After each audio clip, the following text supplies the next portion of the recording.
c'est qu'à un moment donné, il y a une camtophobie qu'il faut reconnaître. Qui est nourrie par... Mais qui est nourrie par de nombreux extrémistes qui ont fait de camto, et ça j'ai aussi le courage de le dire, et des Bamileke, les boucs émissaires. D'ailleurs, Jean-Jacques, je vais vous faire remarquer quelque chose. Chaque fois qu'une élection présidentielle, je l'ai vu déjà en 92, avec la maturité, je vois ce qui se dessine. Au lieu de régler les problèmes des Camerounais au quotidien, la guerre dinosaure, les problèmes de chômage et tout ce que nous connaissons, certains vous mettent toujours en avant. C'était d'abord avec Fondi, l'élan anglo-bamileke, 2018 Bamileke, et aujourd'hui, vous voyez que, au lieu de régler nos problèmes, les changements attendus de gouvernance sont là. Mais les gens ont créé une camtophobie à l'effet de vous dire que vous voulez que les Bamileke prennent le pouvoir. Maintenant, parlons des Bamileke. Ce sont des gens dynamiques. Je dis... Il n'y a pas de doute là-dessus. Écoutez, oui. Qu'est-ce que vous, qui dites que oui, un Bamileke va pas... Qu'est-ce que vous avez donc fait? C'est eux qui tiennent les quincailleries, c'est eux qui tiennent les entreprises privées, c'est eux qui tiennent les banques, c'est eux qui tiennent un certain dynamisme. Qui peut faire le Cameroun sans les Bamileke, sérieusement? Mais malheureusement, à côté, eh bien, il faut aussi reconnaître que des groupes extrémistes Bamileke, et notamment certains intellectuels, ont alimenté ce sentiment. Oui. Je vous parle des années 90. Là encore, vous savez, moi je n'ai pas envie de me faire aimer. Je sais que les gens seraient même, et je suis un homme populaire, très populaire au Cameroun. Je vous assure, si ce n'était pas Paul Biya, moi je me présente à l'élection présidentielle, très peu de gens peuvent me battre. Mais je vais me sacrifier jusqu'au bout pour le président. Vous savez, les gens parlent, alors, suivez-moi bien. Alors je vous donne, et là encore, vous allez voir cette bibliographie dans mes travaux de thèse. 92.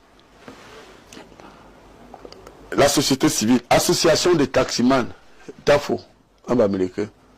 Association de footballeurs opposés à Paul Biya, Njonke Bonaventure, un Bamileke. Association des étudiants, Saint-Fouc Tokam, un Bamileke. Bon, le CDH de mon ami Baptiste Pougan, droit de l'homme, un Bamileke. Les cartons rouges, jaune, Dieu, faites aussi attention. Surtout qu'à cette époque, je peux en citer, je peux toujours en citer, que des intellectuels ont estimé que 1992 était le moment pour foutre les bêtises à la porte.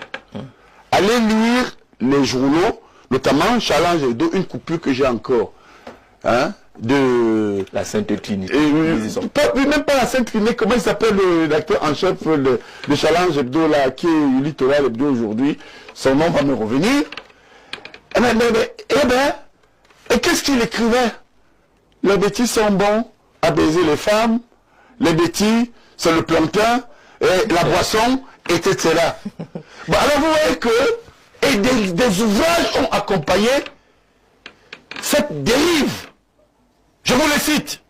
Allez lire la problématique de l'unité nationale au Cameroun, de Keye Pokam.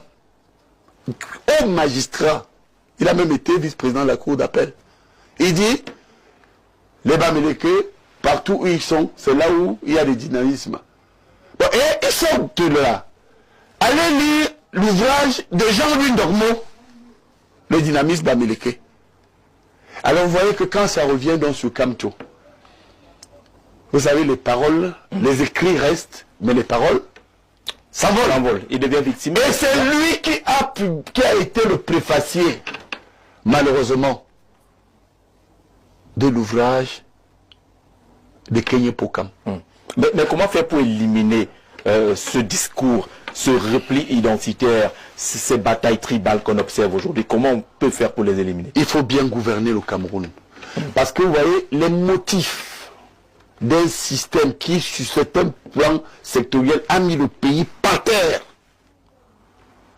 a entraîné le tribalisme pour distraire les gens. Autant je condamne ces intellectuels, autant je condamne ces mouvements, ces faux mouvements tribalistes de la société civile, autant vous inscrivez la basse. Écoutez, la basse, parlons-en. Parce que vous avez entendu dire que vous avez été en contact avec elle, vous avez dit écoutez, qui sont comment je rencontre la basse, Jean-Jacques Zé? je crois que nous sommes sur un plateau de télévision. Oui. Je suis membre du comité central, missionné en France. Je vais prendre contact avec les mouvements politiques en France. À l'époque, le Parti Socialiste et l'UMP. Alors, dans cette autre mission politique, parce que nous sommes en train de préparer un certain nombre de choses politiquement autour du parti du chef de l'État, ils écrivent dans les réseaux, si Messana vient, on va le faire ceci, on va l'égorger, on va taper. Je suis descendu de l'avion. Et j'ai dit, je suis à tel endroit, à telle heure. Si vous devez me tuer, alors que nous sommes dans un système démocratique, je me livre. J'ai donc été invité par un de vos confrères, Jacques Moifo, à une chaîne de télévision. Pendant que j'étais sur cette chaîne de télévision, on m'a dit que la base est en bas. J'ai dit, bon, je m'en vais.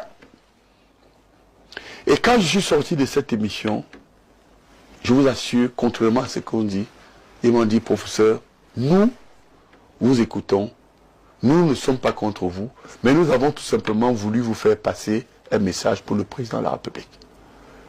Et le message c'était quoi? Mais le message était que le Cameroun va mal. Certains parmi nous étaient étudiants. Ils ont été... Parce qu'à la base, on retrouve beaucoup d'anciens membres du Parlement. Ils ont été chassés de l'université. Oui. Et ils nous disent que votre discours est peut-être celui qui peut être le pont aux ânes entre le pouvoir et nous. Et certains parmi nous aussi, et ça c'était quand même l'impossible, hein, je l'ai dit d'ailleurs, peut-être ces habits de la base qui étaient avec moi, notamment leur porte-parole, je l'ai dit à la télévision aussi, Stéphane Tchoumbou, je n'étais pas d'accord, nous voulons que Paul Biya parte ou rien. Alors à partir de là, je leur ai dit, écoutez, je vous ai compris, je vais transmettre le message. Je voudrais même vous dire qu'à la fin, dans le véhicule de mon fils, qui était à mes côtés, certains rentraient à pied. Et il était 3 h du matin, j'ai terminé l'émission à 23 h. Mais j'étais dans la voiture avec eux. Je suis allé déposer ces gars de là-bas, certains chez eux.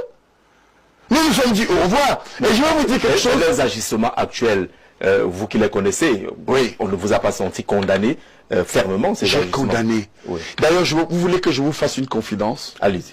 Je me rends en mission académique en France. Après-demain. Je rappelle que vous enseignez également là-bas. J'enseigne. Sorbonne. Oui, oui, oui. Paris 1, Paris 2, Antilles-Guyane. Et j'interviens aussi à Haute Études Internationales. Et puis, en plus des lyriques. Femmes, elles interpellent le chef de l'État à prendre ses responsabilités. Compte rendu de Carlos Minoué et Julien Berthé-Bissaye.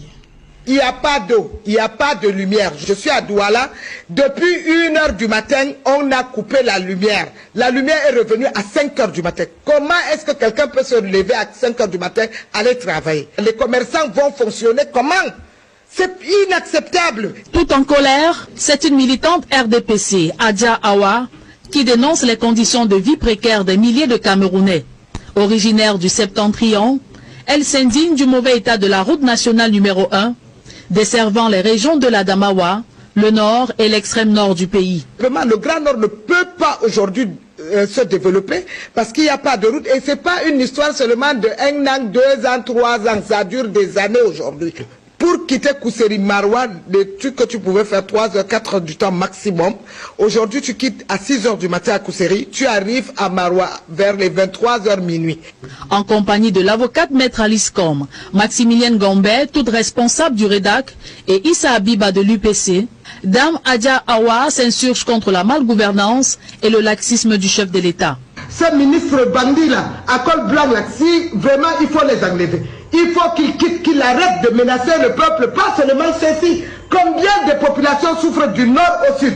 Quelqu'un parle, on dit on a arrêté tel, on n'a plus peur de vous. C'est-à-dire le peuple en a marre, nous sommes fatigués du nord au sud, de l'est à l'ouest. Au moment où plusieurs militants du parti au pouvoir appellent Paul Biya à se représenter à l'élection présidentielle d'octobre prochain, Dame Abiba à son tour s'interroge sur une telle opportunité, restant nostalgique du mode de dévolution du pouvoir à Paul Biya en 1982. Quand Aïdjo a senti sa faiblesse et sa mort venir, il a eu le courage de passer la main à quelqu'un d'autre.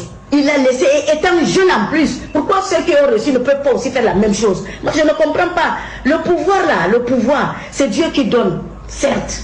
Mais il y a des moments où, quand ça ne va pas, il faut laisser. À 7 mois du scrutin présidentiel très attendu des Camerounais, des sorties d'autres camarades de parti de Dame Adja. La base, parlons-en. Parce que vous avez entendu dire que vous avez été en contact avec elle, vous avez dit Je suis, avec écoutez, elle, et qui sont comment je rencontre la base Jean-Jacques Zé? Je crois que nous sommes sur un plateau de télévision. Oui. Je suis membre du comité central, missionné en France. Je vais prendre contact avec les mouvements politiques en France. À l'époque, le Parti Socialiste et l'UMP. Alors, dans cette autre mission politique, parce que nous sommes en train de préparer un certain nombre de choses autour du politiquement, autour du parti du chef de l'État, et ils écrivent dans les réseaux, si Messana vient, on va le faire ceci, on va l'égorger, on va taper. Je suis descendu de l'avion. Et j'ai dit, je suis à tel endroit, à telle heure. Si vous devez me tuer, alors que nous sommes dans un système démocratique, je me livre. J'ai donc été invité par un de vos confrères, Jacques Moifo, à une chaîne de télévision. Pendant que j'étais sur cette chaîne de télévision, on m'a dit que la base est en bas.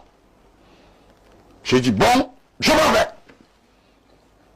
Et quand je suis sorti de cette émission, je vous assure, contrairement à ce qu'on dit, ils m'ont dit, professeur, nous vous écoutons, nous ne sommes pas contre vous, mais nous avons tout simplement voulu vous faire passer un message pour le président de la République. Et le message était quoi? Mais le message était que le Cameroun va mal. Certains parmi nous étaient étudiants. Ils ont été... Parce qu'à la base, on retrouve beaucoup d'anciens membres du Parlement. Ils ont été chassés de l'université. Oui. Et ils nous disent que votre discours est peut-être celui qui peut être le pont aux ânes entre le pouvoir et nous. Et certains parmi nous aussi, et ça c'était quand même l'impossible, hein, je l'ai dit d'ailleurs, peut-être ces habits de la base qui étaient avec moi, notamment leur porte-parole, je l'ai dit à la télévision aussi, Stéphane Tchoumbou, je n'étais pas d'accord. Nous voulons que Paul Biya parte ou rien. Alors à partir de là, je leur ai dit, écoutez, je vous ai compris, je vais transmettre le message. Je voudrais même vous dire qu'à la fin, dans le véhicule de mon fils, qui était accompagné, qui était à mes côtés, certains rentraient à pied. Et il était 3 h du matin, j'ai terminé l'émission à 23 h. Mais j'étais dans la voiture avec eux. Je suis allé déposer ces gars de la base, certains chez eux. Nous nous sommes dit au revoir. Et je vais vous dire quelque chose. Les agissements actuels, vous qui les connaissez, oui, on ne vous a pas senti condamné fermement ces agissements? J'ai condamné. Oui. D'ailleurs, vous voulez que je vous fasse une confidence? Allez-y. Je me rends en mission académique en France. Après-demain. Je rappelle que vous enseignez également là-bas. J'enseigne. Sorbonne. Oui, oui, oui. Paris 1, Paris 2, Antilles-Guyane. Et j'interviens aussi à Haute Études Internationales. Comment tu peux aussi regarder une vidéo sans t'abonner? Abonne-toi! Surtout clique sur la cloche de notification. Ça, c'est la page de Buzz. Si tu veux être au courant des buzz et toutes les actualités au 237, abonne-toi et clique sur la cloche de notification. Partage aussi pour m'encourager. Surtout, si tu as quelque chose à dire, papa, lâche un commentaire.